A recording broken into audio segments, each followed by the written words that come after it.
Hello, foodie flavour রূপা থেকে আমি রূপা সেনগুপ্ত। আজ বানাবো ছানার জিলিপি। ছানার জিলিপি বানানোর জন্য প্রথমে দুধটা জাল দিয়ে নেব।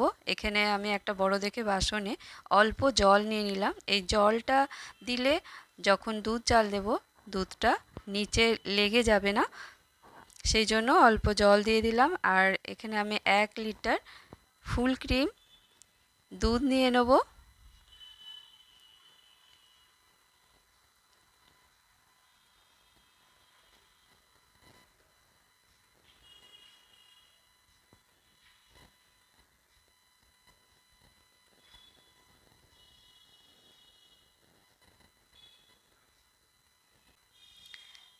ফুল ক্রিম দুধে মিষ্টি ভালো হয়, সেই জন্যই ফুল ক্রিম দুধ নেওয়া।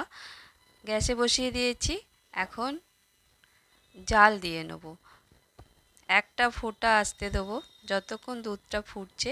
এদিকে আমি 2 টেবিল চামচ ভিনিগারে 2 টেবিল চামচের মতো জল নিয়ে মিশিয়ে রেখে দিলাম। একটা ছাঁকনির ওপরে একটা কটনের কাপড়ও রেখে দিয়েছি। দুধটা ফুটে গেছিল, এখন দিয়ে দিলাম ভিনিগার। ভিনিগার দিয়ে দুধটা দেখো ছানা কেটে গেছে, ছেঁকে নেব।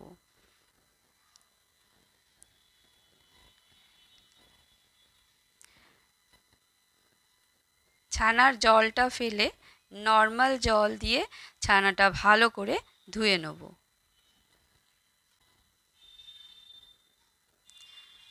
ছানাটা ভালো করে ধোয়া হয়ে গেছে। এখন জল থেকে তুলে জলটাকে ফেলে দেবো। ফেলে এখন ভালো করে এই ছানার পুটুলিটা বেঁধে নেব। বেঁধে ওপরে একটা ভারী বাসন চাপা দিয়ে 2 ঘন্টা মতন রেখে দেবো। এখানে 1 বাটি চিনি আর 1 বাটি জল, 2টো এলাচ ভেঙে দিচ্ছি। ছানার জিলিপির জন্য চিনির শিরা রেডি করে নেব। ছানার জিলিপির শিরার জন্য 1 তার 2 তার কিছু লাগবে না। চিনিটা ভালো করে মেল্ট হলেই চলবে। চিনিটা ভালো করে মেল্ট হয়ে গেছে। আমি একটা লেবুর ফালি নিয়ে লেবুর ফালিটাকে শিরার মধ্যে চেপে দিয়ে দিলাম। দিয়ে এখন নামিয়ে নেব। এদিকে 2 ঘন্টা হয়ে গেছে, আমাদের ছানার থেকে জল একেবারে বেরিয়ে গেছে। এখন ছানাটাকে ভালো করে ভেঙে নেব প্রথমে।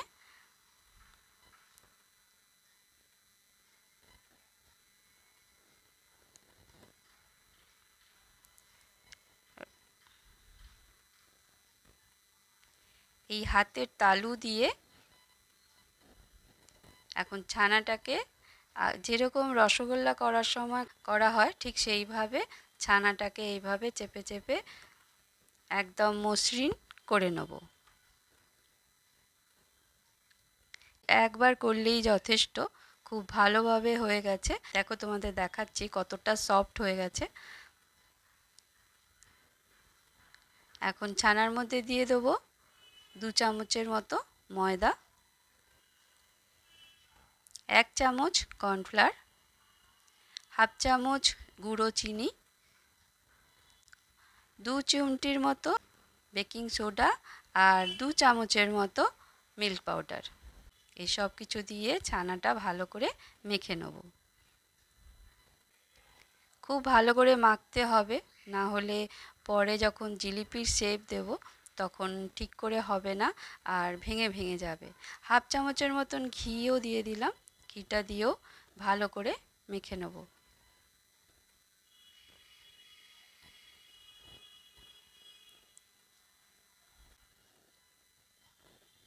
খুব ভালো করে মাখা হয়ে গেছে।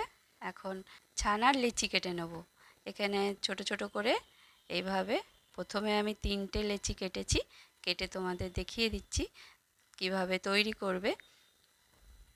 ছানাটাকে এইভাবে হাতের সাহায্যে এইভাবে রোল করে নিতে হবে ভালো করে। একদম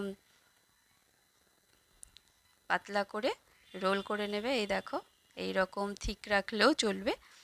এখন প্রথম দিকটা এইভাবে ঘুরিয়ে দিয়ে তারপরের দিকটাও ঠিক এইভাবে ঘুরে একটু চেপে দিতে হবে, না হলে খুলে যাওয়ার সম্ভাবনা থাকবে। প্রথমের দিকটা আর একদম শেষের দিকে রোলের দিকটা একটু চেপে দিতে হবে। দেখো, তোমাদের আমি আরও একটা করে দেখাচ্ছি। ঠিক হাতের সাহায্যে এইভাবে রোল করে করে পাতলা করে নিয়ে জিলিপির শেপ দিয়ে দেবো। একদম প্রথমের দিকটা একটুখানি আটকে দিতে হবে এইভাবে চেপে, তারপরে এইভাবে ঘুরিয়ে শেষের দিকটাও একটু চেপে আটকাতে হবে, না হলে তেলে দিলেই খুলে যাবে। রেডি হয়ে গেছে জিলিপি। দেখো,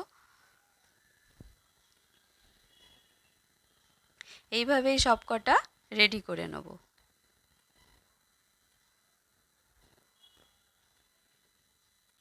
গ্যাসে কড়া বসিয়ে দিয়েছিলাম, কড়াই দিয়ে দিয়েছি অনেকটা সাদা তেল। আর তেল একদম হালকা গরম আছে, দেখেই তোমরা বুঝতে পারছো যে ছানার জিলিপিগুলো তেলে গিয়ে তেমন কিছু বাবলস উঠছে না। আর এইভাবেই একদম কম আঁচে হতে দেব। নিজের থেকেই ভেসে উঠবে, কিচ্ছু করতে হবে না। 2 মিনিট একদম নাড়াবে না। 2 মিনিট হয়ে যাওয়ার পর যখন জিলিপিগুলো ভেসে উঠবে তারপরই নাড়িও, নালে ভেঙে যাওয়ার সম্ভাবনা থাকে। আর হালকা আঁচে হতে দেব। হালকা লাল হলে তারপর আঁচটাকে মিডিয়াম করে লাল করে জিলিপিগুলো ভেজে নেব।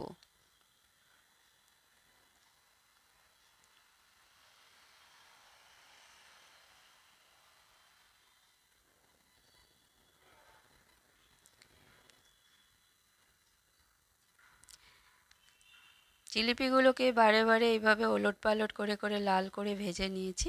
এখন ভাজা হয়ে গেছে।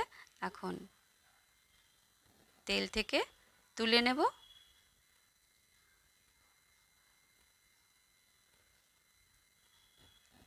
সব কটা জিলিপি তেল থেকে তুলে শিরায় দিয়ে দেবো।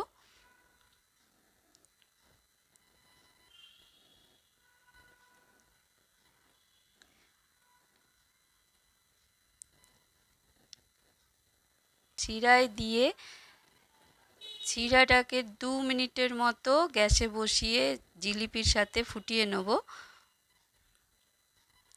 এইভাবে করলে খুব সফট হয়। 2 মিনিট হয়ে গেছে, গ্যাস বন্ধ করে ঢেকে দিলাম। 4 ঘন্টার মতন রেখে সার্ভ করে তোমাদের দেখাচ্ছি। ভিডিও যদি ভালো লাগে লাইক শেয়ার সাবস্ক্রাইব করে দিও।